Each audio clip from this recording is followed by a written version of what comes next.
My name is Scott, and if you'd asked me a year ago what the dumbest decision I'd ever make would be, I probably would have said dropping out of college for a semester to help my dad keep our family hardware store alive. I would have been wrong. The dumbest decision was taking a summer job working for Parker's family. The worst part? I knew exactly who Parker was before I ever filled out the application. Our town wasn't huge. About 20,000 people, one main street, one high school, one grocery store everyone complained about but kept shopping at anyway. If someone sneezed on one side of town, people on the other side somehow knew about it before lunch. Everyone knew the Bennett family. They owned Bennett Orchards, the biggest apple orchard and farm market in the county. They hosted fall festivals, weddings, hayrides, school trips. Basically every family memory within 50 miles somehow involved their property. They also happened to be rich. Not celebrity rich. Small town rich. The kind where your last name opens doors before you even knock. And Parker Bennett was their oldest son. 24 years old. Tall. Confident. Always looked like he'd stepped out of some outdoor clothing catalog without trying. I'd had a crush on him since I was 19. Not because we'd ever talked. Actually, we'd barely exchanged 10 words. My crush was built almost entirely from watching him exist. Sometimes he'd stop by our hardware store with one of the orchard managers to pick up supplies. Sometimes I'd see him coaching Little League baseball. Sometimes we'd end up at the same coffee shop on Saturday mornings. Every single time, I'd suddenly become fascinated with whatever shelf happened to be closest. Because looking at him for more than 2 seconds felt dangerous. Not because he was intimidating. Because he smiled at everyone. Cashiers. Kids. Old couples. Stray dogs. He had this annoyingly genuine way of making whoever he was talking to feel like they were the only person in the room. Which meant I'd spent 3 years inventing conversations we'd never had. Pathetic. I know. Life was already complicated enough before Bennett Orchards posted a hiring notice. Seasonal help needed. Property maintenance. Guest services. Event staff. Competitive pay. I ignored it. Twice. Then Dad called me into the back office of the store. You've seen the numbers. I nodded. Business had been rough for months. Big chain stores. Online shopping. Everything people needed, they could order cheaper somewhere else. We'll be okay. I lied. Dad smiled sadly. I appreciate the optimism. I can work more hours. You already are. He leaned back in his chair. Scott. Whenever parents start a sentence with your name like that, it's never good. I need you to think about yourself too. I'm fine. No. He folded his hands. You're 23. I know how old I am. You've been putting your life on hold because you think you have to save this place. I looked around the tiny office. The faded baseball calendar. The old coffee maker that probably belonged in a museum. The family photos taped to the filing cabinet.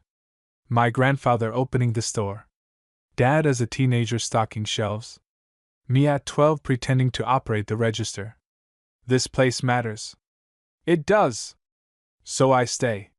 He sighed. I don't want you staying because you feel guilty. I don't. That was only half true. 3 days later, my best friend Evan walked into the store carrying 2 iced coffees. You look miserable. I am. Excellent. He handed me one. Drink. You came all the way here just to insult me? I came because your dad told my mom you're refusing to apply for better jobs. I narrowed my eyes. Our parents gossip too much. They're friends. They're dangerous. He laughed. So what? Bennett Orchards. I pretended not to hear him. The application. I know there's an application. Did you fill it out? No. Why? I started organizing paintbrushes that didn't need organizing. I'm busy. Scott. I'm working. Scott. What? He leaned across the counter. Is this because Parker works there? I almost dropped the entire display. No. That wasn't convincing. It has nothing to do with Parker. You turned bright red. I did not. You absolutely did. I hated that he was smiling. You've had a ridiculous crush on that guy forever. I do not. You once spent 20 minutes choosing a hammer because he walked into the store. That never happened. It absolutely happened. I was comparing brands. You were holding the same hammer upside down. I covered my face. Can we never talk about this again? No. He looked entirely too pleased with himself. Because here's the thing. I don't want to hear the thing. You're never going to magically stop liking him by avoiding places he exists. I'm not avoiding him. You literally cross the street if you see him coming. That's unrelated. Evan stared at me. So unrelated. I sighed. It doesn't matter. Why not? He doesn't know I exist. That's fixable. No. Talking usually helps. I can't just walk up to someone I've secretly liked for 3 years. Sure you can.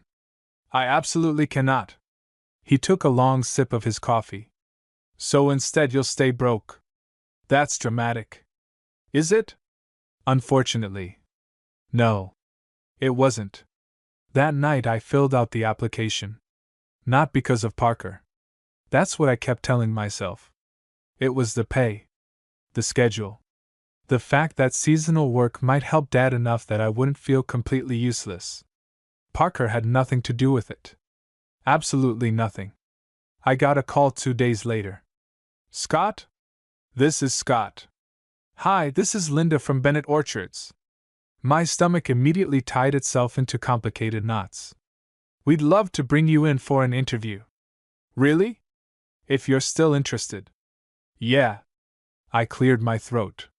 I mean, yes. Absolutely. She laughed softly. Tomorrow at 10?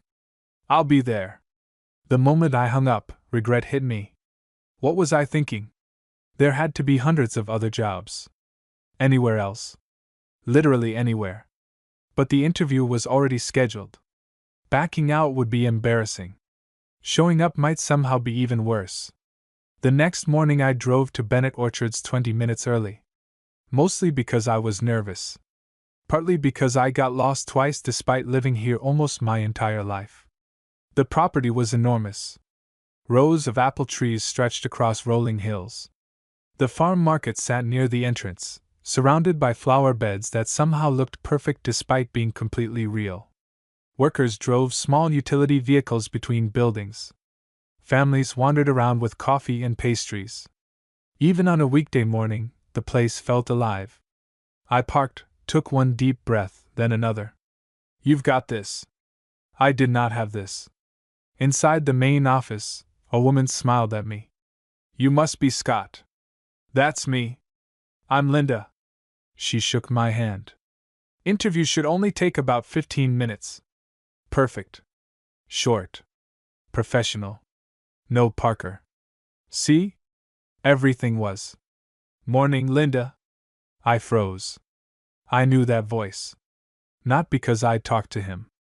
Because apparently my brain had memorized it. I turned around.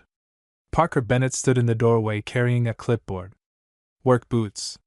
Faded jeans. Dark green flannel with the sleeves rolled up. Hair slightly messy like he'd already been outside for hours. He looked over. Our eyes met. And then. He smiled. Hey. Just. Hey. Simple. Friendly. Like he smiled at everyone. Hi. I managed. Great. One whole syllable. Outstanding work, Scott. Linda looked between us. You two know each other? Before I could answer, Parker said. I've seen him around town. Then he looked back at me. Hardware store, right? I blinked. You remember that? Sure. He shrugged. You always helped me find what I needed. My brain completely stopped functioning.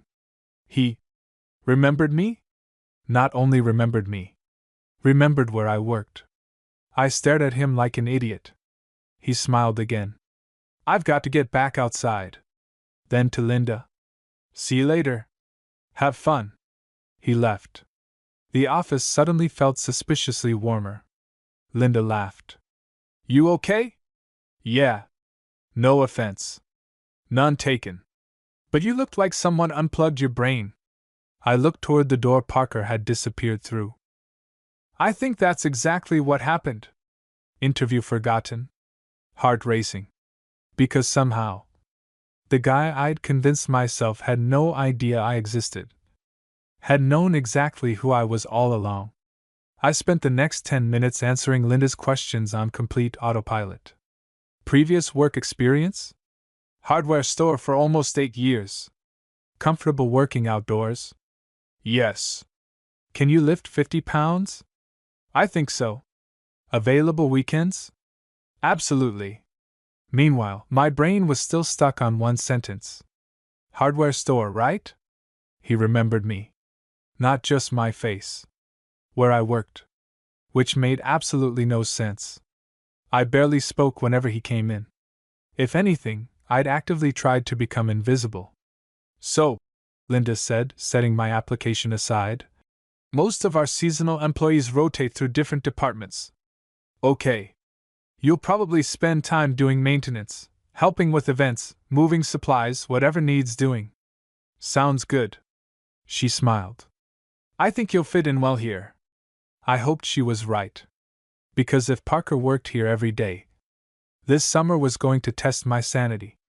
Dad was grinning before I even got home. You got it? How did you know? Linda called. Already? We've known the Bennetts for years. Of course they had.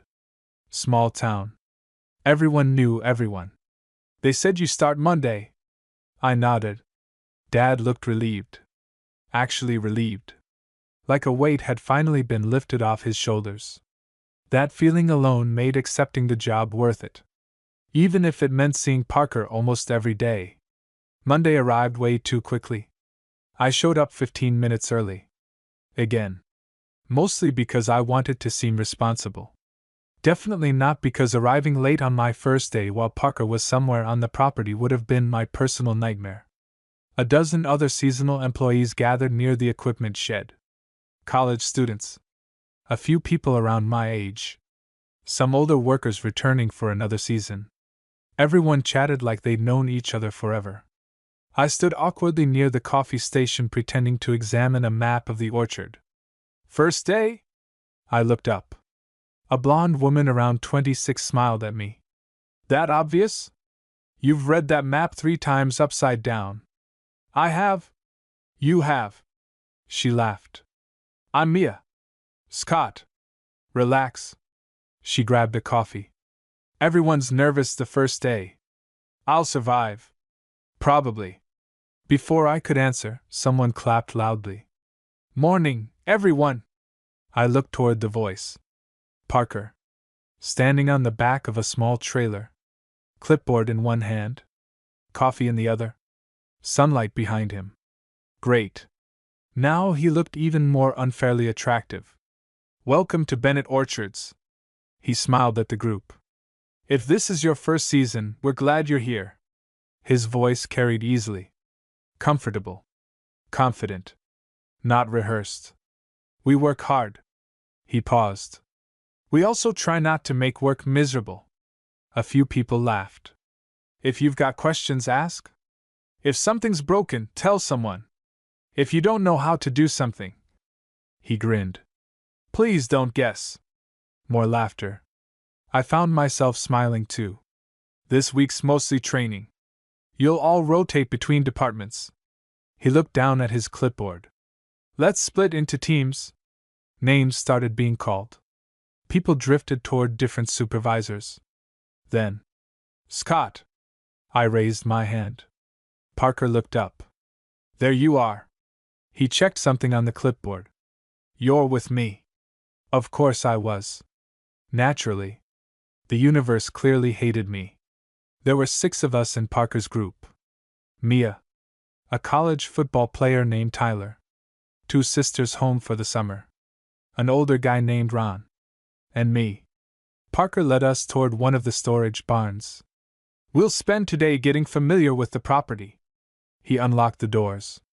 Inside sat tractors, utility vehicles, ladders, tools, stacks of fencing, gardening supplies. Everything organized with military precision. First rule. He pointed toward the wall. If you borrow something. He waited. Mia raised a hand dramatically. Put it back? Exactly. He smiled. I already like you. She bowed dramatically. I aim to please. Everyone laughed. Even Parker. It was strange watching him interact with people. Easy. Natural. He somehow remembered everyone's names almost immediately. Made jokes without trying too hard. Actually listened when people spoke. None of it felt fake. Which somehow made my crush even worse. By lunch, we'd already repaired fencing, unloaded deliveries, and learned how not to crash the utility carts. Apparently that last lesson existed because someone crashed one every summer. Not naming names, Parker said. Tyler pointed at Mia. It was definitely her. I've been here 4 hours. So? She threw an apple at him. Parker caught it before it hit Tyler. See? He held up the apple. This is why we can't have nice things. Everyone laughed again. I noticed something. Whenever Parker laughed, he looked younger. Less like the guy everyone in town admired. More like just a normal person. Lunch happened outside beneath a row of maple trees. Long picnic tables. Packed lunches. Employees scattered everywhere. I quietly opened the sandwich I'd brought from home. You always this quiet? I looked up. Parker sat across from me. My heartbeat immediately became unhelpful. Brilliant start. I'm usually quieter around new people. Fair. He opened a bottle of water. How's the first day treating you? Good. Too much? No. I smiled. Actually, better than I expected. I'm glad. There was a comfortable silence. Then, I've been meaning to ask. Oh no. What? How's your dad doing? I blinked. You know my dad? Of course. He looked surprised. Your family owns Harris Hardware. Yeah. My dad's been buying supplies there since before I was born. Right. Obviously. They've known each other forever. I suddenly felt ridiculous. I'd spent years assuming Parker barely knew I existed. Meanwhile, he knew my family. My job. Probably my last name. We've missed seeing him as much lately. I nodded. He's been working less. Everything okay? There was genuine concern in his voice. Not politeness. Concern. The store's been struggling. He nodded slowly. I'm sorry. It'll be okay. I hope so. Then he smiled. For what it's worth. Yeah? Your dad always says you're the reason that place still runs. I stared at him. He said that? Last time I saw him. My chest tightened. Dad had never said anything like that to me. I think he was pretty proud. I looked down at my sandwich because suddenly my eyes stung a little. Parker pretended not to notice. Instead, he started talking about the orchard. About which apple varieties ripened first. About how every season something unexpected always happened. By the end of lunch, I'd actually relaxed. Just a little.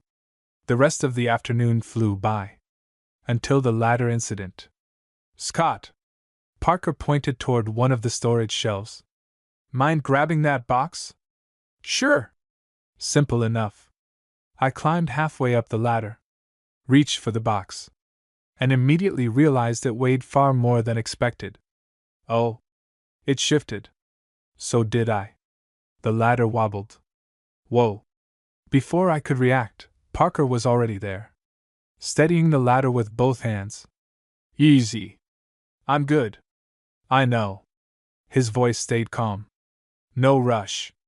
I carefully climbed down carrying the box. Once my feet hit the ground, I exhaled. Thanks.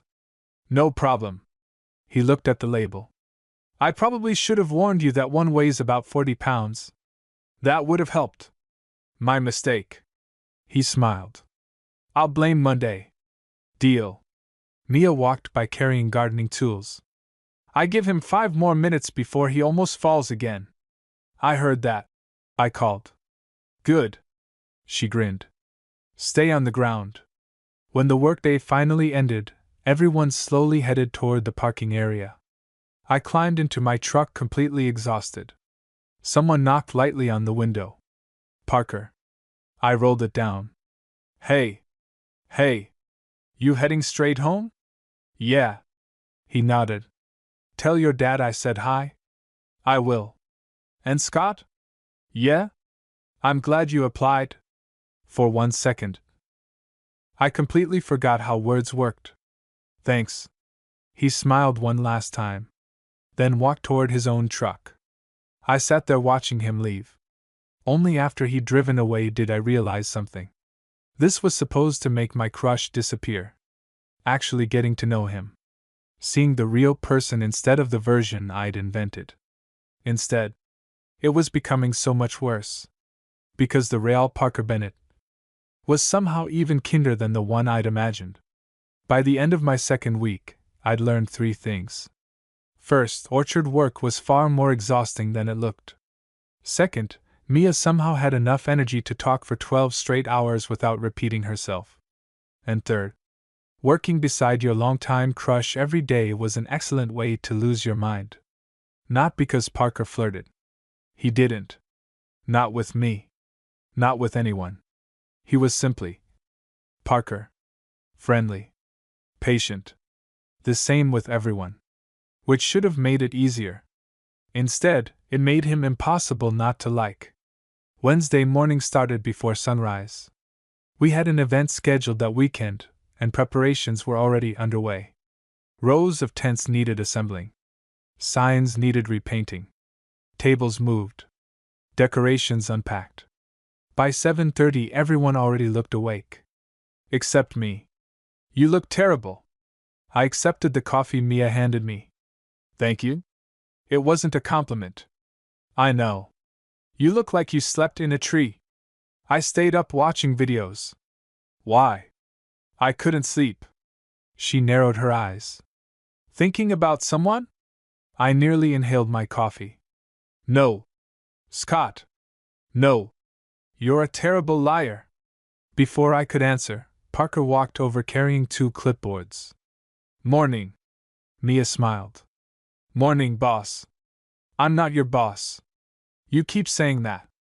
I'm your supervisor. Sounds like a boss. He laughed. I've already lost this argument. Then he looked at me. You awake? Barely. He pointed toward the coffee. Good. I'm going to need you functioning today. I'll do my best. I believe you. Just 3 words. I believe you. For some reason. They stayed with me all morning. Around 10 o'clock we started replacing decorative fencing near the entrance. It wasn't difficult work. Just repetitive.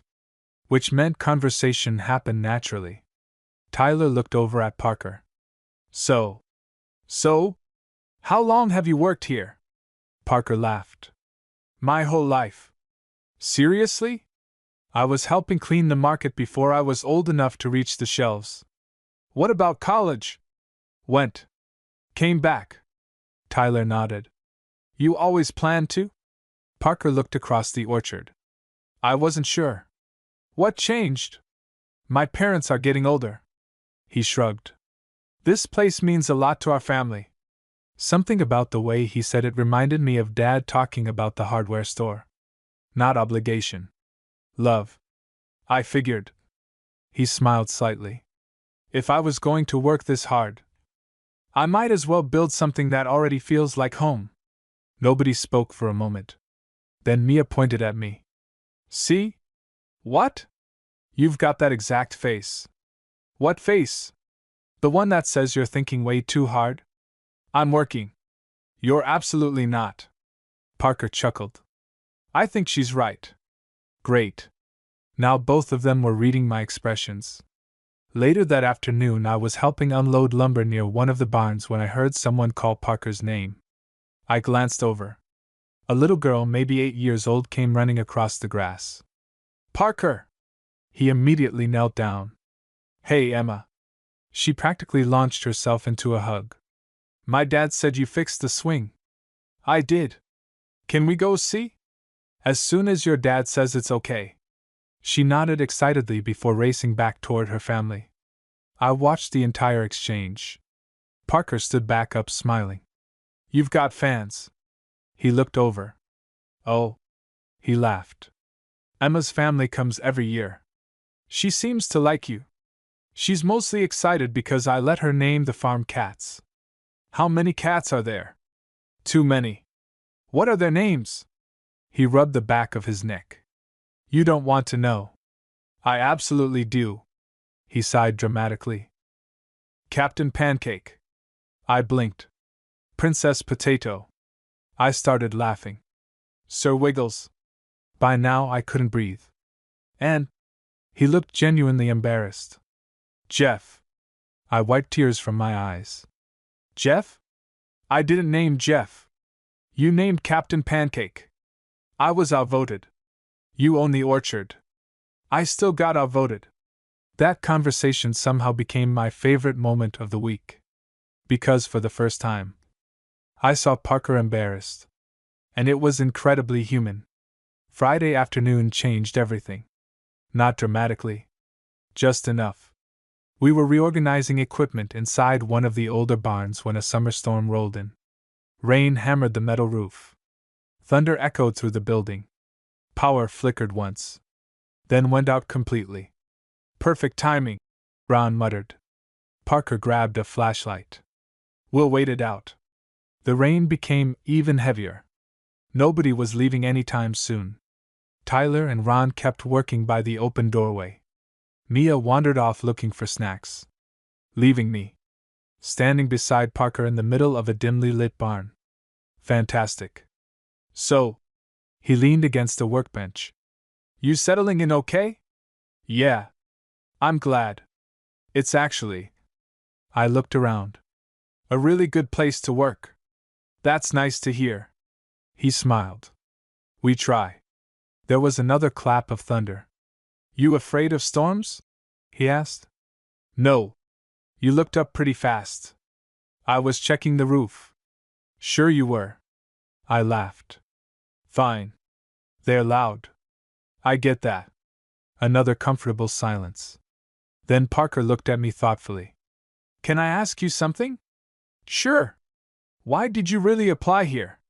My heart skipped. Because I had two answers. The true one. And the useful one. The hardware store. He nodded. I figured. Dad needed help. I know. I wanted to earn enough that. I stopped. That what? I don't know. So you could breathe. I looked at him. What? He folded his arms. You've been carrying something around since your first day. I haven't. You have. He smiled gently. You always look relaxed. He pointed toward the orchard. Until someone mentions your family. I stared at the floor. I guess I'm not hiding it very well. You don't have to. That sentence landed harder than he probably realized. You know, he continued quietly. My dad used to carry everything by himself. What changed? My mom finally convinced him that letting people help wasn't weakness. He smiled to himself. Took about 15 years. I laughed softly. Sounds stubborn. He absolutely is. So are you. I looked up. What? You remind me of him. I've known you for 2 weeks. Long enough. He shrugged. You work like everything depends on you. Sometimes it does. No. His voice stayed calm. It feels like it does. That was different. Important somehow. Before I could answer, the lights suddenly came back on. The moment disappeared. Someone shouted from outside. We're good. The storm had passed. Work resumed. Conversation over. Yet somehow, I couldn't stop thinking about it. Saturday was chaos. The summer festival opened. Thousands of visitors poured into the orchard. Families. Tourists. children running everywhere. Every employee stayed busy from opening until closing. I barely saw Parker all day. Whenever I did, he was solving another problem. Helping vendors. Directing traffic. Fixing equipment. Talking to guests. He never seemed overwhelmed. Just present. Late that afternoon, I finally got 5 minutes to breathe behind the cider stand. Someone handed me a cold bottle of water. I turned. Parker. You look like you're about to collapse. I might. You've been working nonstop. So have you? He smiled. I own slightly more responsibility. I don't think ownership counts as exercise. It definitely should. I laughed. He leaned against the fence. You've been doing great. Really? Absolutely. I thought I messed up the parking situation. You did. Thanks. But then you fixed it. I got lucky. You asked for help. He shrugged. That's not luck. Before I could answer. Park! A deep voice called from behind us. I turned.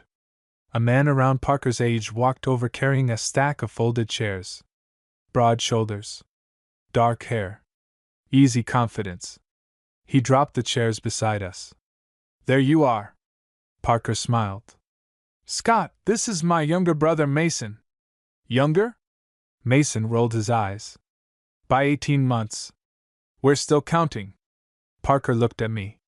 Mason basically runs half the event side of things. I basically fix whatever he forgets. That's rude. It's accurate. The brothers immediately started teasing each other. Comfortable. Automatic. Like they'd been having the same conversation for years. Then Mason looked at me. So you're Scott. I froze. Yeah. He smiled. I've heard good things. I looked at Parker. Parker looked mildly embarrassed. Mason. What? You have. I do.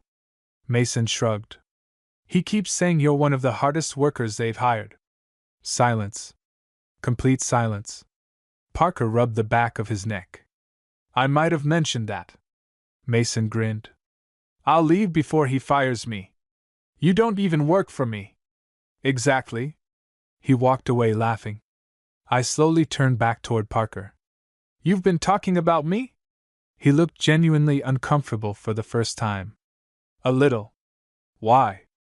Because. He smiled awkwardly. It's nice having someone around who actually cares. For 1 second. Everything else disappeared. The noise. The festival. The crowds. Because Parker Bennett, the guy I'd secretly admired for years, had noticed me. Not because of my crush. Not because of luck. Because of who I was. And somehow, that realization was even more dangerous than the crush itself. The rest of Saturday should have been easy. Instead, every time I saw Parker, one thought kept repeating in my head. He'd been talking about me. Not in some dramatic way. Not constantly. Just enough that his brother knew my name. It shouldn't have mattered. It absolutely mattered. By closing time, everyone looked exhausted. The last visitors finally headed toward the parking lot.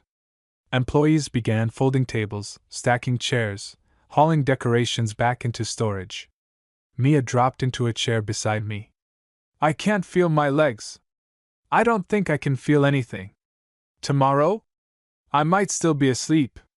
She laughed. You survived your first festival. Barely. You did better than Tyler. I looked over.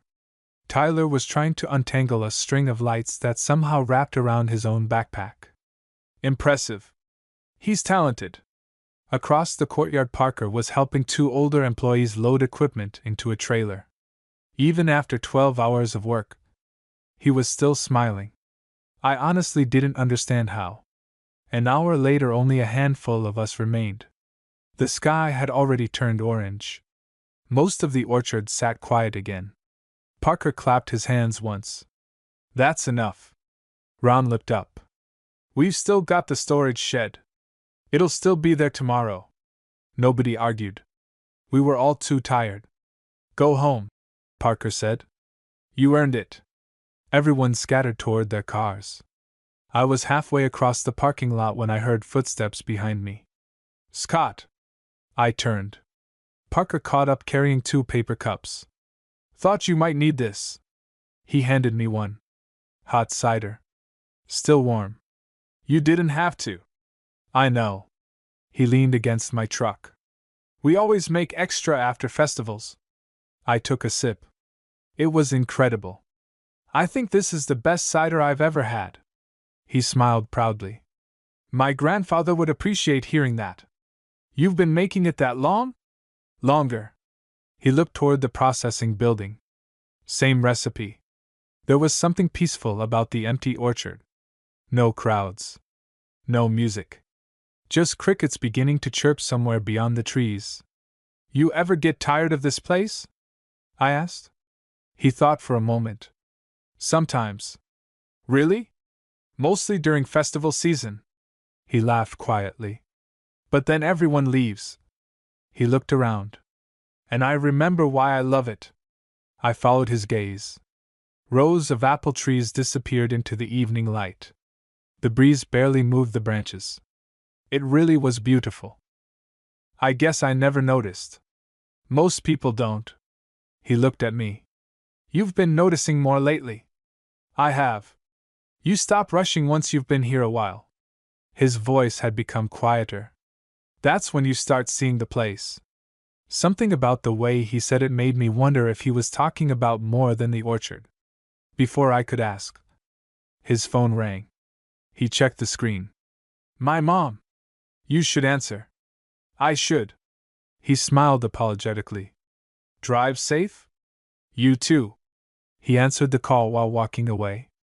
I stood there another minute before climbing into my truck. For some reason, going home suddenly felt disappointing. Sunday was technically our day off. I planned to sleep until noon.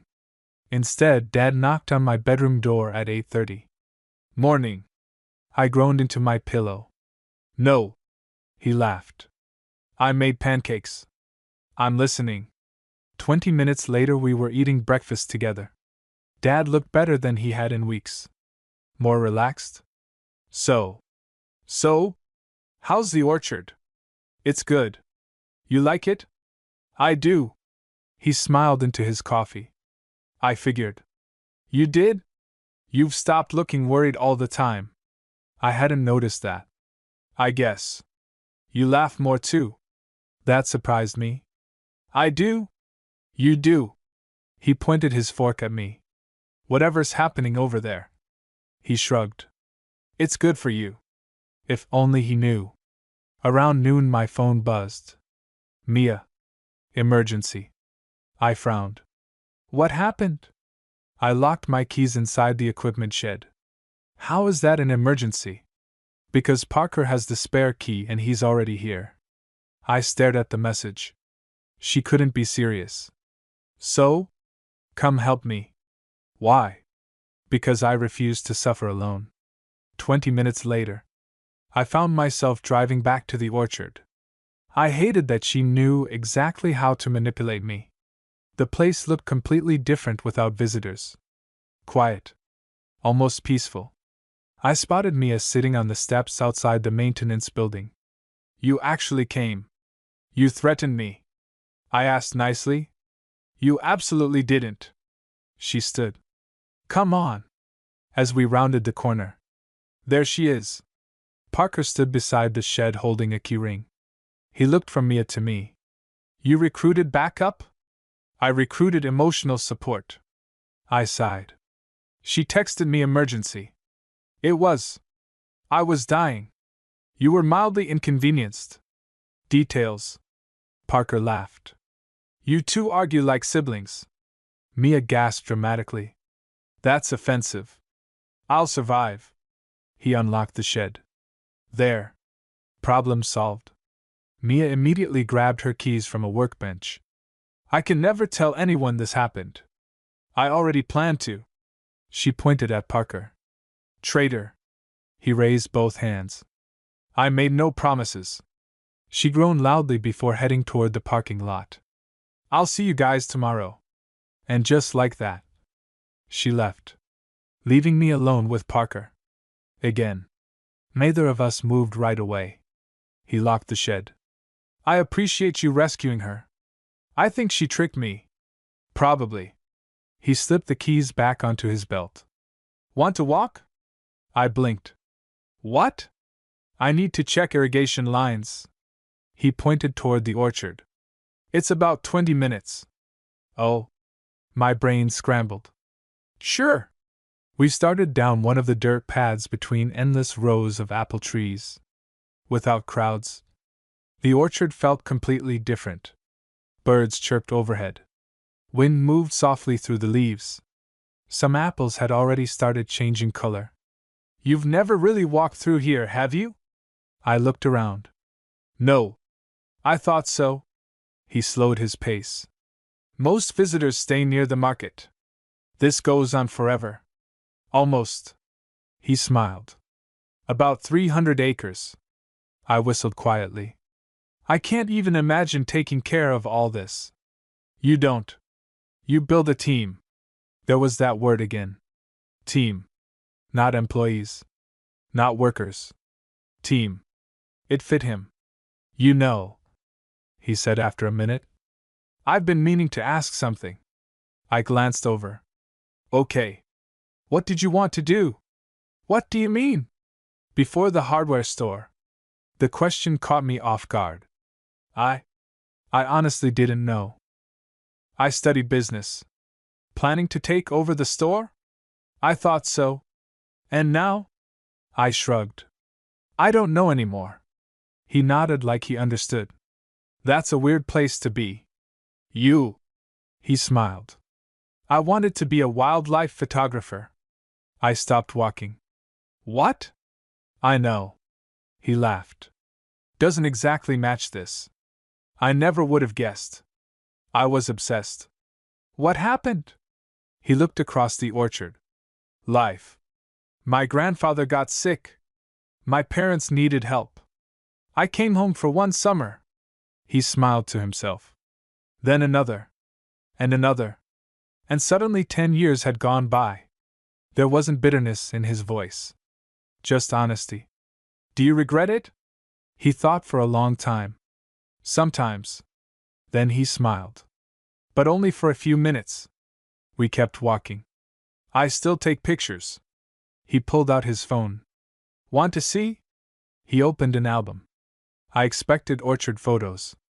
Instead, foxes, owls, deer, sunrises, storm clouds, birds landing on old fences. Every picture was incredible. You took these? Yeah. They're amazing. He looked embarrassed. They're okay. No. I handed the phone back. They're really amazing. For a second, he looked genuinely happy. Not because I complimented him. Because I meant it. I've never shown those to anyone from work. Why? He shrugged. They usually expect farm pictures. I like these better. So do I. On the walk back, we talked about everything except work. Favorite movies. Terrible music from middle school. The worst jobs we'd ever had. It was easy. Too easy. I'd imagined talking to Parker 1,000 times over the years. Reality felt completely different. Less perfect. Much more real. Much more dangerous. Because every minute we spent together, the imaginary version of him disappeared. And the real one, the man beside me laughing about accidentally falling into a pond when he was 16, was becoming impossible not to fall for. Again. Or maybe, for the very first time. As we reached the parking lot, Parker stopped beside my truck. I'm glad Mia locked herself out. I laughed. I don't think she's going to appreciate hearing that. Probably not. He smiled. But I got to know you a little better. My heart skipped. I like that. Before I could answer, another truck pulled into the lot. An older man climbed out. Gray hair. Broad shoulders. The kind of quiet confidence that reminded me immediately of Parker. His father. Afternoon. The man smiled warmly. You must be Scott. I nodded. Yes, sir. He walked over and offered his hand. I'm David Bennett. It's nice to meet you. I've heard a lot about you. I looked instinctively at Parker. He suddenly seemed fascinated by absolutely anything except this conversation. His father smiled. My son doesn't compliment people often. Parker sighed. Dad, I'm just telling the truth. David looked back at me. He says you work hard? You're dependable. And apparently you've convinced Mia to show up on time. I have not. Parker laughed. Nobody can do that. David smiled again before excusing himself toward the office.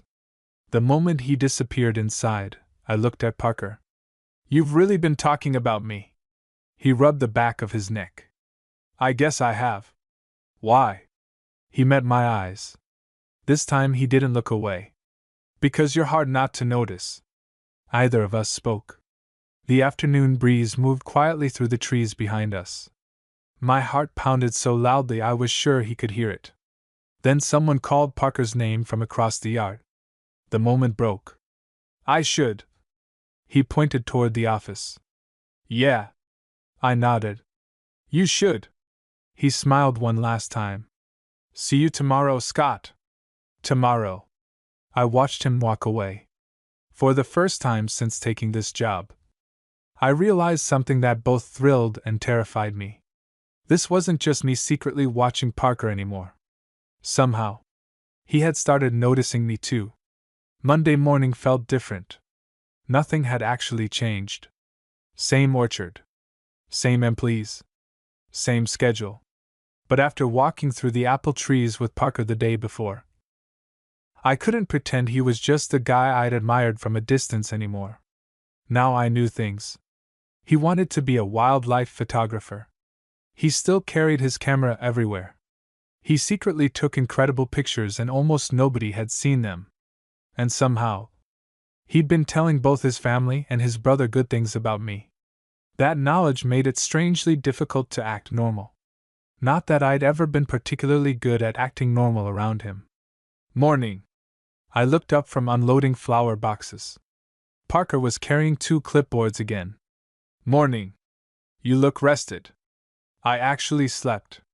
I can tell. He smiled. You don't look like you're fighting your alarm clock. I won. Barely. Before I could answer, Mia appeared carrying 3 trays of flowers. I lost.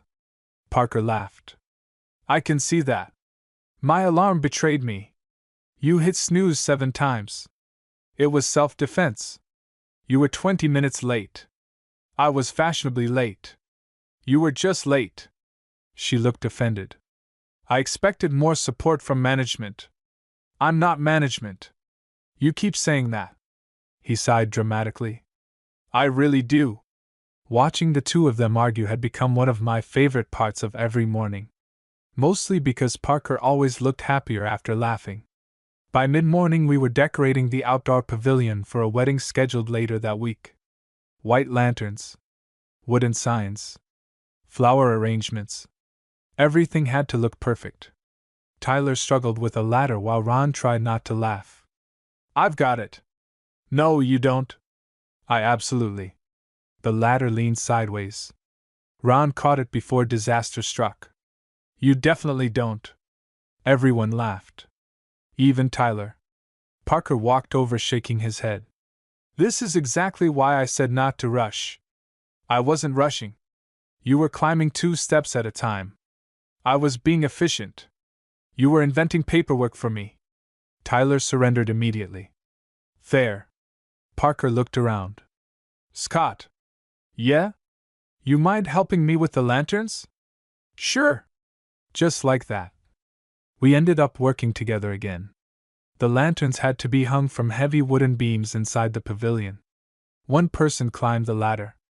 The other handed everything up. Simple. At least in theory. You ever afraid of heights? Parker asked from halfway up the ladder. Not really. You looked nervous the first week. I was afraid of falling. Reasonable difference. I handed him another lantern. So, he said while fastening it. Your dad called mine yesterday. I nearly dropped the next lantern. He did? Apparently they're planning lunch sometime this week. I smiled. They've always gotten along. They have. He climbed down. I think my dad likes having someone who understands what it's like running a family business. My dad says your father always gives good advice. He gives everyone advice. Does he ever stop? No. We laughed together. Then Parker looked at me for a second longer than usual. You know. What? I don't think I've ever seen you without work gloves. I looked down. I guess not. Can I ask why? It's embarrassing. I promise not to laugh. You absolutely will. He leaned casually against the ladder. Try me. I slowly pulled off my right glove. A faded scar stretched across the side of my hand. When I was 16, I smiled despite myself. I thought I knew how to repair a lawnmower. Oh no. Oh yes. Lost an argument with the engine? The engine won. He studied the scar. Looks painful. It was. He looked back up. But Dad never said I told you so. What did he say? I smiled. Next time, ask for help before taking apart expensive machinery. Parker laughed. That's actually good advice. It really was. He nodded thoughtfully. I've got one too. He rolled up his sleeve just enough to reveal a thin white line near his elbow. Fence post. Really? I was showing off. Worth it? Absolutely not. For the next few minutes we compared old injuries like two 12-year-olds. It was ridiculous. And somehow, the easiest conversation we'd ever had. Around lunchtime, David Bennett drove past in one of the utility vehicles. He stopped beside us. You boys making progress? We're almost done. David looked around approvingly. Looks good. Then he glanced at me. Scott. Yes, sir? You got a minute later? My stomach immediately tightened. Of course. He smiled. Nothing bad. Then he drove away. The second he disappeared, I looked at Parker. Should I be worried? He frowned. No. You sure? My dad doesn't ask people to talk if they're in trouble. What if this is the first time? Parker laughed. I promise. You're smiling. Because you look terrified. I am. You'll be fine. Easy for him to say. An hour later I knocked on the office door. Come in.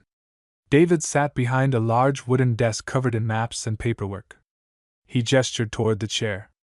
Sit. I obeyed. For a moment he simply studied me. Not in an uncomfortable way. More like he was organizing his thoughts. Finally he smiled. How's your father?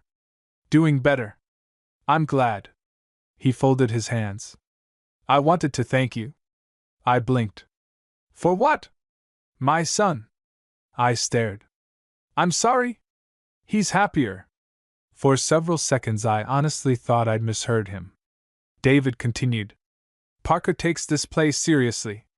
Too seriously sometimes. He works. He worries. He solves everyone else's problems. But lately, he smiled to himself. He comes home talking about funny conversations. The crew. The orchard. He shrugged. I haven't heard him laugh this much in a while. I didn't know what to say. You've been good for him. My chest tightened. I don't think I've done anything. Sometimes that's exactly the point. He leaned back. You listen. You work. You don't expect special treatment. He smiled kindly. I appreciate that. I sat there speechless. Finally I managed. Thank you? Don't thank me. He stood. Just keep being yourself. When I stepped outside, the afternoon sunshine suddenly felt brighter. Not because of what David had said. Because of who he'd said it about. Parker. Happy. Laughing more. Talking about work. Talking about us? No. Not us. Just our conversations. I needed to stop reading into everything. Immediately. Late that afternoon, the temperature climbed into the 90s. Everyone slowed down. Even Mia stopped talking for almost 3 full minutes. A new record. Parker tossed bottles of water into a cooler. Mandatory break. Nobody argued. We all collapsed beneath a large oak tree overlooking the orchard. The breeze felt incredible. Tyler stretched dramatically. "If I move," he announced, "I'm going to become one with this grass." "Please don't," Mia replied. "We just mowed." Ron chuckled. "I'll get the rake." Tyler groaned. "I hate all of you." Parker sat down beside me. Not directly next to me. Close enough that our shoulders almost touched. He handed me another bottle of water. "Thanks. You've been quiet. I've been thinking." "Dangerous." I laughed. "Probably." He took a drink before asking, "What about?" I hesitated. Could I tell him? Not the real reason. Not that his father had completely rearranged my emotional stability 20 minutes earlier. "Life." He nodded slowly. "Big topic." "I know." After a moment he said, "My mom has this saying." "Yeah?" "Most people spend so much time planning the next chapter." He looked across the rows of apple trees. "They forget they're already living one." I smiled. "She sounds wise." "She usually is." He looked back at me.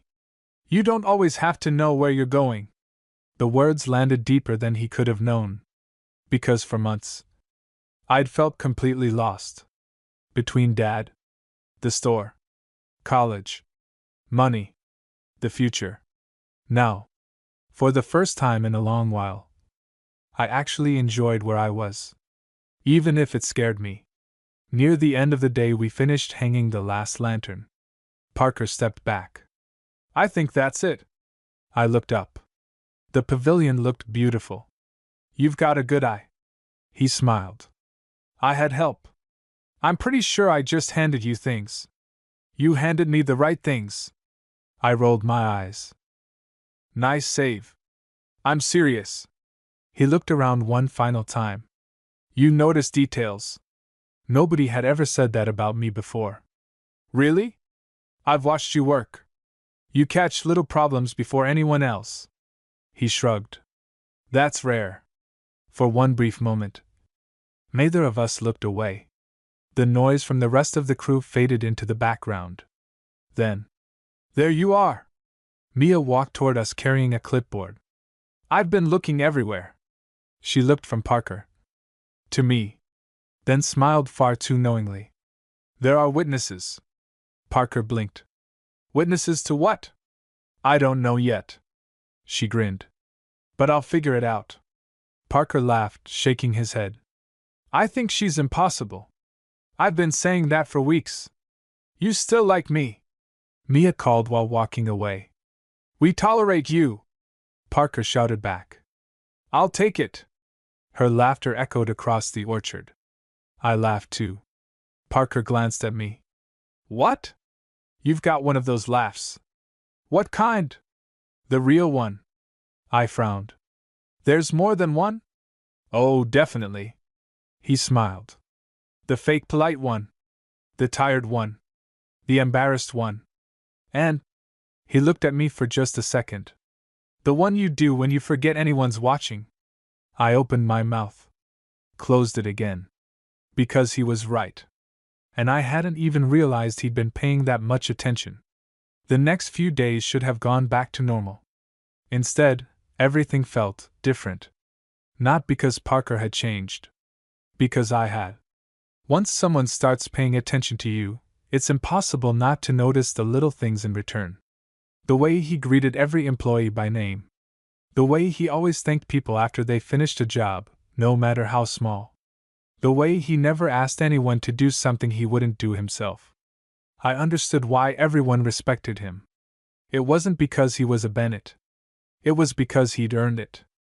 Thursday morning started with wedding preparations. The ceremony was scheduled for Saturday evening. Flowers arrived.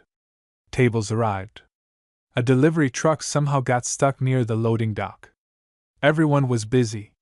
I was carrying boxes into the reception barn when Parker caught up beside me. Morning. Morning. You free after lunch? I think so.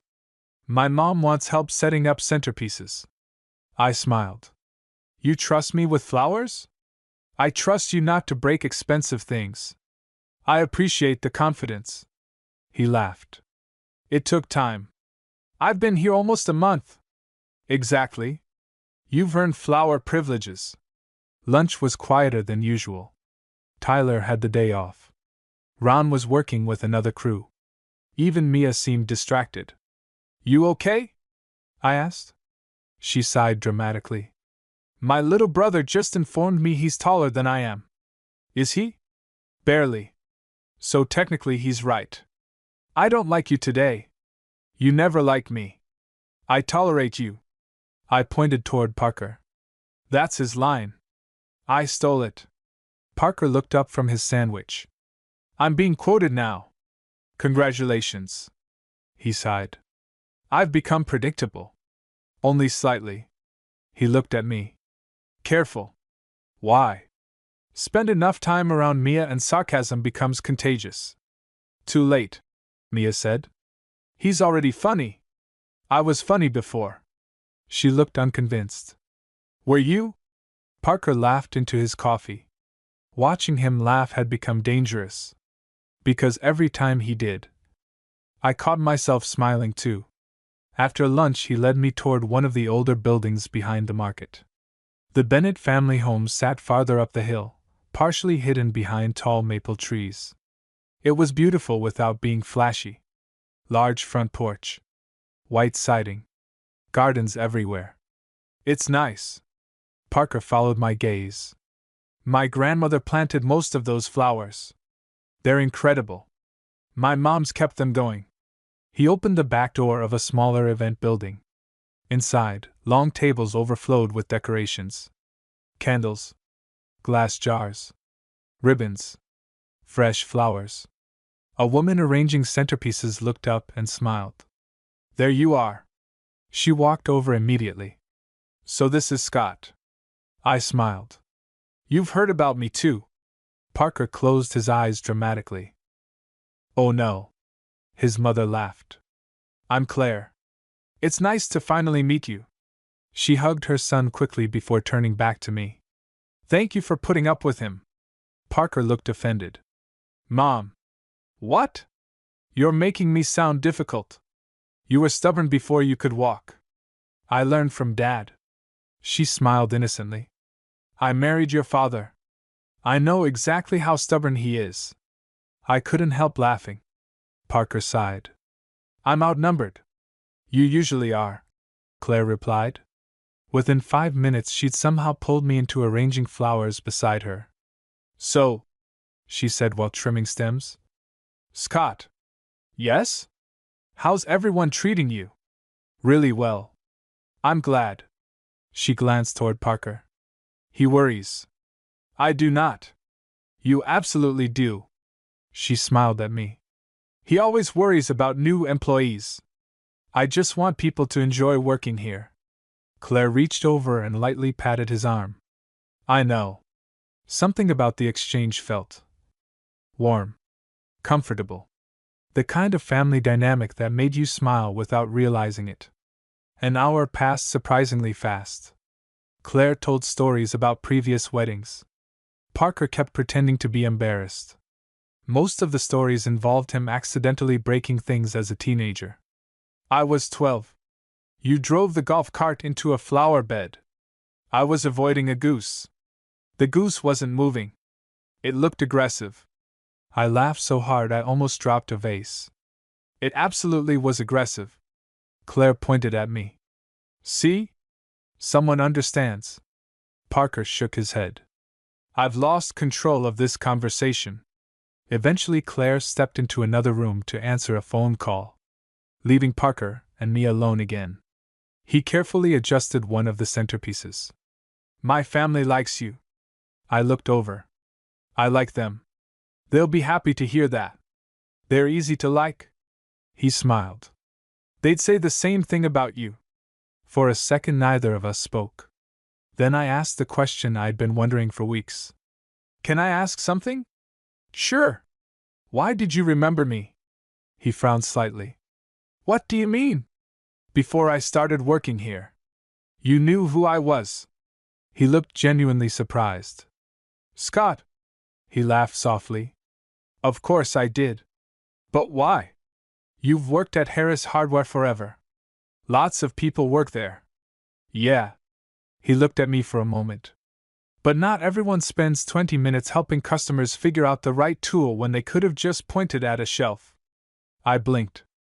You noticed that? I notice people who are kind. The room suddenly felt very quiet. He continued arranging flowers like he hadn't just completely rearranged my heartbeat. I figured, he said. Anyone who treats strangers like that is probably worth knowing. I honestly couldn't think of a response. Because I'd spent years believing he'd never seen me. Meanwhile, he'd apparently been paying attention all along. The wedding itself arrived on Saturday. Employees wore nicer clothes. The orchard looked incredible. Music drifted across the property. Guests filled every chair. Our job mostly involved quietly solving problems before anyone noticed them. Someone needed extra chairs. Someone spilled lemonade. A microphone stopped working. Parker somehow handled everything without looking stressed. Near sunset, the ceremony finally began. Employees stayed respectfully out of sight. I stood near one of the barns watching from a distance. It's nice. I turned. Parker had appeared beside me. It is. The bride walked slowly down the aisle. Everyone stood. For a while, neither of us spoke. Then Parker quietly said, My grandparents got married right over there. He pointed toward an old oak tree farther down the hill. Really? Long before this became an event venue. They planted most of the first apple trees together. I smiled. That's kind of amazing. He nodded. They used to tell me every tree meant planting for someone you'd never meet. What does that mean? You plant an orchard knowing most of it won't reach full maturity for years. He looked toward the rows of trees. Sometimes decades. So you're building something. I finished quietly. For people who come after you. He looked at me. Exactly. The ceremony ended with applause. The guests cheered. Music started. People laughed. But for some reason, I kept thinking about those words. Building something for people you'd never meet. It sounded exactly like the way Dad talked about the hardware store. The reception lasted well into the evening. By the time the last guest left, everyone was exhausted. We stacked chairs beneath strings of glowing lights. The orchard was quiet again. Only employees remained. David clapped Parker lightly on the shoulder. Good job today. Thanks. Claire hugged both of them before heading toward the house. Mason waved goodnight from his truck. One by one, everyone left. Until only Parker and I remained near the pavilion. He looked up at the lanterns we'd hung together days earlier. They still look good. I guess we didn't do too badly. No. He smiled. We make a pretty good team. The words slipped out naturally. Without hesitation. Without realizing what they did to me. A team. I looked at him. He was still watching the lanterns. Completely unaware that my heart had decided to sprint. After a long silence, he looked back. You know. Yeah? I'm really glad you took this job. I smiled before I could stop myself. I'm glad I did too. He held my gaze for another second. Long enough that something unspoken settled quietly between us. Neither of us moved. Neither of us looked away. Then, somewhere behind us, the old clock above the market struck 10. The sound broke the moment. Parker exhaled softly. I should lock up. Yeah. I should head home. He nodded. Drive safe, Scott. You too, Parker. As I walked toward my truck, I caught myself smiling. Not because I'd fallen for him. That had happened years ago. I was smiling because, for the first time, it felt like maybe, just maybe, He was beginning to look forward to seeing me as much as I looked forward to seeing him. After the wedding, something shifted. Not dramatically. Not enough that anyone else would have noticed. But Parker and I stopped feeling like coworkers who occasionally talked. We started looking for each other. It happened in tiny ways. If I arrived first in the morning, I'd catch myself glancing toward the parking lot. If Parker finished a job before I did, somehow he'd end up walking in my direction. Neither of us ever mentioned it. We didn't have to. Monday morning began with rain. Not a storm. Just one of those slow summer drizzles that covered the orchard in a soft gray mist. Most outdoor work was postponed. Instead, everyone moved inside the maintenance buildings. Mia looked out the window dramatically. I vote we all go home. Ron didn't even look up from sorting tools. Denied. I wasn't asking you. You weren't asking anyone. She sighed. My dreams keep getting crushed. Parker walked in carrying a clipboard. Good news. Mia brightened immediately. We're going home?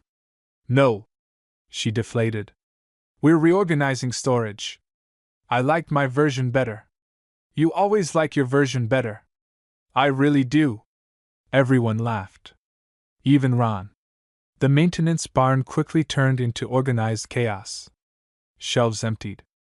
Boxes moved. Old equipment sorted into piles. I was halfway through organizing spare irrigation parts when Parker stopped beside me. You've got a system.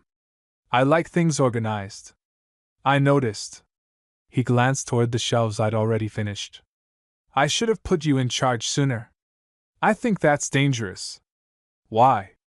I might start labeling everything. His eyes lit up. You can label things? I stared at him. You're serious. I love labels. I laughed. That's the most responsible sentence anyone's ever said. I know. He picked up a marker. Need help? For the next hour we labeled bins together. Not exactly exciting. Yet somehow. It was one of the nicest mornings we'd spent together. Conversation flowed naturally. Favorite childhood cartoons. The worst cafeteria food we'd ever eaten. Whether pineapple belonged on pizza. It absolutely did. It absolutely didn't, according to Parker. You have terrible taste. I have standards. You have fear. I have dignity. I don't think that's the same thing. It is if pizza is involved. Mia walked past carrying a box. You two arguing about food again? Pineapple. She nodded once. Scott's right. Parker looked betrayed. I expected more from you. You expected incorrectly. She kept walking. I feel attacked, Parker called after her. You'll survive. Around lunchtime the rain finally stopped. Sunlight broke through the clouds. Everything outside smelled like wet grass and fresh earth. Parker looked toward the open barn doors. Come on. I frowned. Where? I want to show you something. We walked deeper into the orchard than I'd ever been before.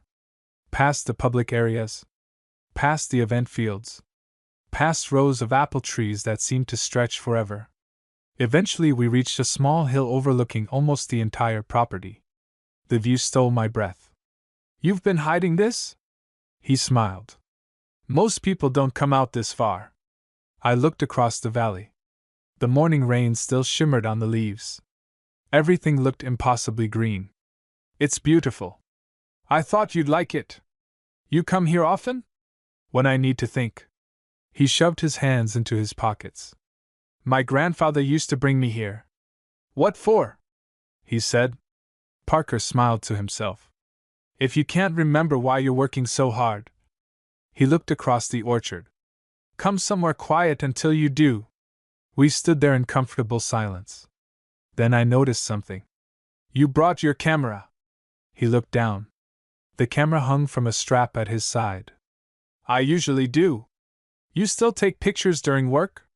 When I get a minute. He hesitated. Actually. He looked at me. Would you mind? What? If I took one? I blinked. Of me?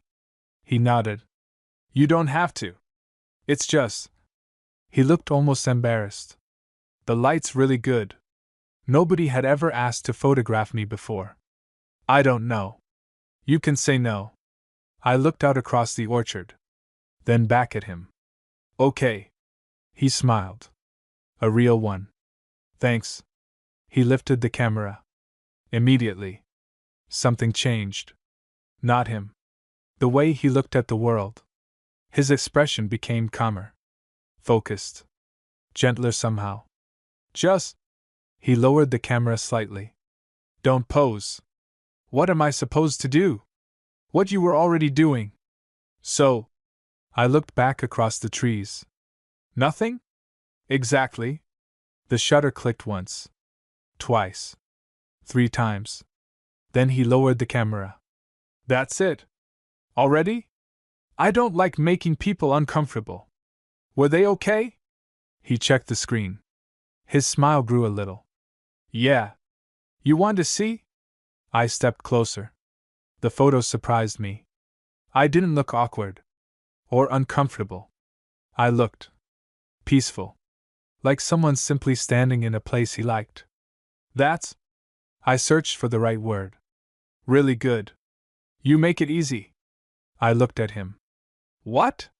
He quickly shook his head. I mean. He laughed awkwardly. Good lighting. I wasn't convinced. Neither was he. When we returned to the main buildings, Mia immediately noticed the camera. Oh! She pointed dramatically. Photography day? Parker sighed. I took exactly 3 pictures. Of what? The orchard. She looked at me. Then at Parker. Then back at me. I see. You absolutely do not, Parker replied. She smiled suspiciously. I know nothing. You know too much. I usually do. That afternoon everyone worked in different areas. I ended up repairing benches near the farm market. Visitors wandered through buying apples and homemade pies. Around 3 o'clock an elderly couple stopped beside my workbench. Excuse me. I looked up. Yes? The older woman smiled warmly. Could you take our picture? Of course. She handed me her phone. The couple stood beneath one of the oldest apple trees. Before I took the picture, the man quietly reached for her hand. She smiled at him. Not dramatically. Like it was something they'd done for decades. I took several photos. There you go. The woman looked at them. Oh. She smiled. These are lovely. Thank you. As they walked away, I heard her quietly say, We should come back next year. So long as we're able. We will. Their fingers stayed linked as they disappeared between the trees. Something about that moment stayed with me. Maybe because it looked so simple. Comfortable. The kind of happiness that didn't need to prove anything. Near closing time I found Parker sitting alone on the back steps of the market building. Camera beside him. 2 cups of coffee. He held one out without saying a word. You keep doing this. You keep accepting. That's true. I sat beside him. For a while we watched the sun begin to set over the orchard. You ever think about leaving? I asked quietly. He didn't answer immediately. Sometimes. And? I usually come back to the same conclusion. Which is? He looked out across the fields. My favorite people are here.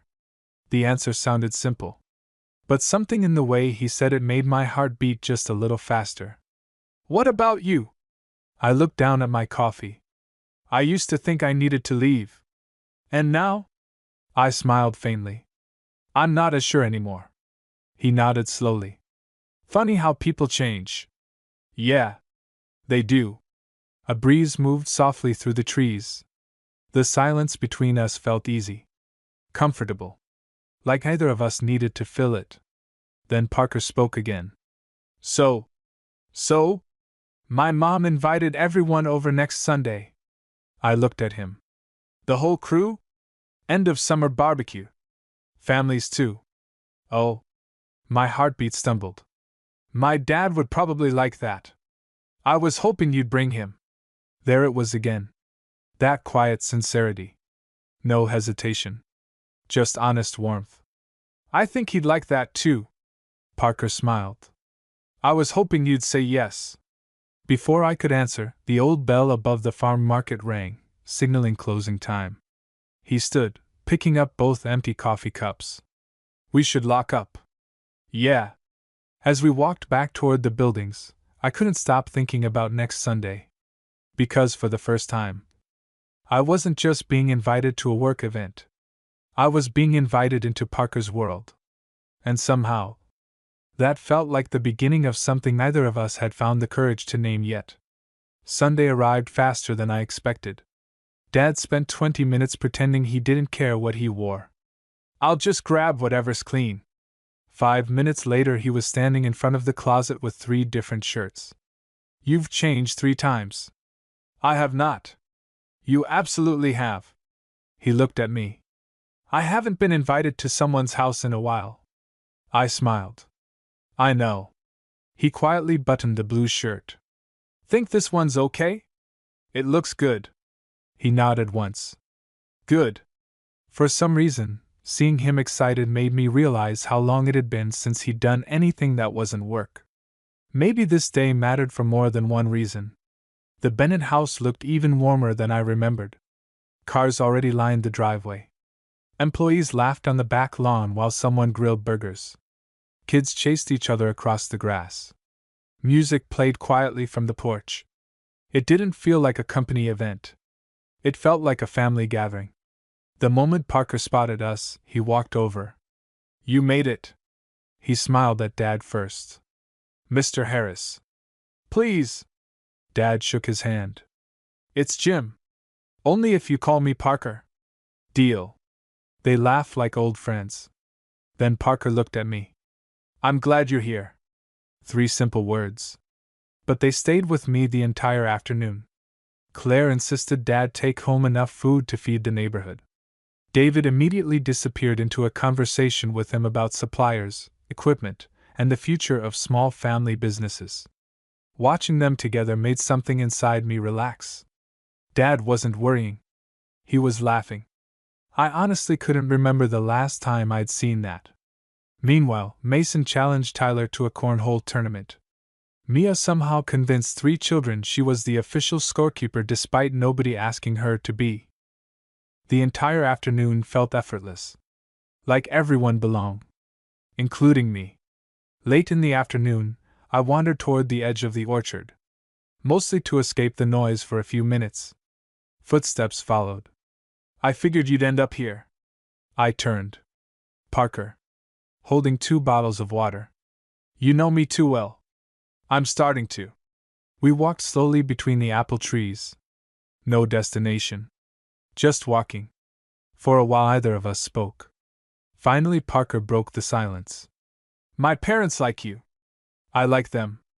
My dad especially. I laughed. I noticed. He doesn't compliment people very often. I've heard. He means everything he says. I looked at him. So do you. He smiled quietly. I try to.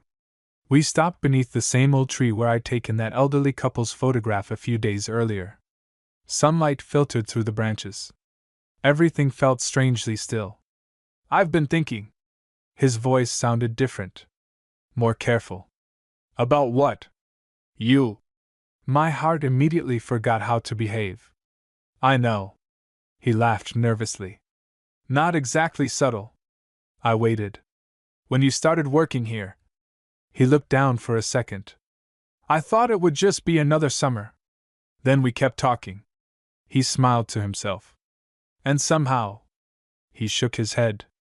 I started looking forward to mornings. I couldn't breathe. Because I'd get to see you. The words settled gently between us. Honest. Simple. No dramatic speeches. Just the truth. I kept telling myself. He continued. That I was imagining things. What things? The way you smiled whenever we talked. The way you always remembered little details. The way it somehow became easier to laugh. He looked directly at me. I wasn't imagining it, was I? For years, I'd imagined this conversation. 1,000 different versions. Every single one disappeared, leaving only the truth. No. My voice barely rose above a whisper. You weren't. He didn't move. Neither did I. I've liked you. I smiled helplessly. For a long time. How long? I laughed softly. You really want to know? I do. Before I worked here. His eyebrows lifted. Seriously? You used to come into the hardware store. Recognition slowly spread across his face. The extra 10 minutes. I nodded. You always helped me. I was working. You always talked to me a little longer than everyone else. I blinked. I thought I was imagining that. He smiled. I usually invented reasons to ask another question. For a full second, neither of us said anything. Then we both started laughing. I cannot believe this. Parker covered his face. You've been telling me you secretly like me. After I spent years trying to find excuses to visit the hardware store. I stared at him. What? I definitely didn't need that many screws. I laughed so hard I had to lean against the tree. You are kidding. I'm absolutely not. I thought you barely noticed me. I thought you were just being nice. I was being nice. So was I. Another silence. This one lighter. Full of relief. So, Parker said carefully, what do we do now? I smiled. I think. I reached over and took his hand. Simple. Natural. We stop pretending. His fingers closed gently around mine. I'd like that.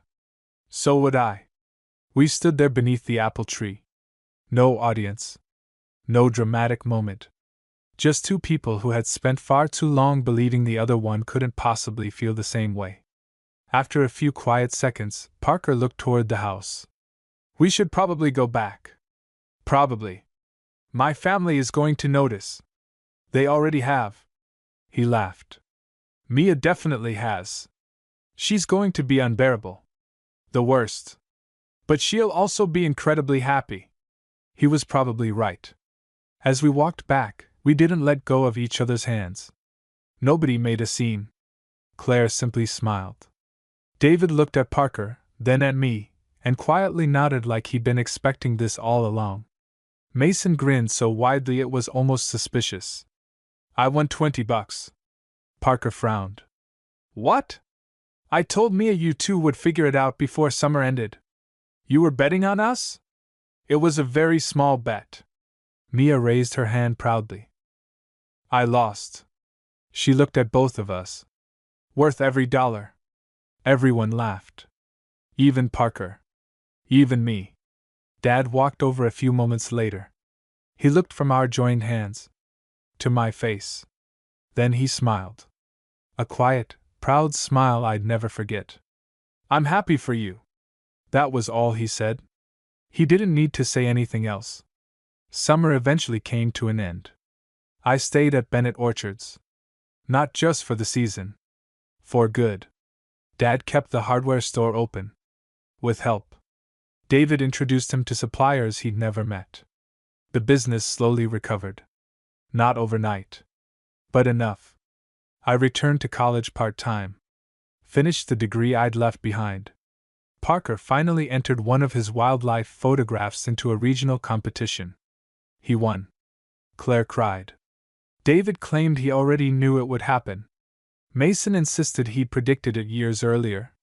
Nobody believed him. Life didn't become perfect. It simply became honest. And sometimes, that was even better. Years later, whenever visitors asked Parker how we met, he'd smile and say, he came to work for my family. Then he'd glance at me. And somehow, he ended up becoming part of it. Every time he said it, I'd smile the same way I had that first day he remembered the hardware store. Because the funniest part of our story wasn't that I got a job working for my crush's family. It was discovering I'd never been the only one secretly paying attention.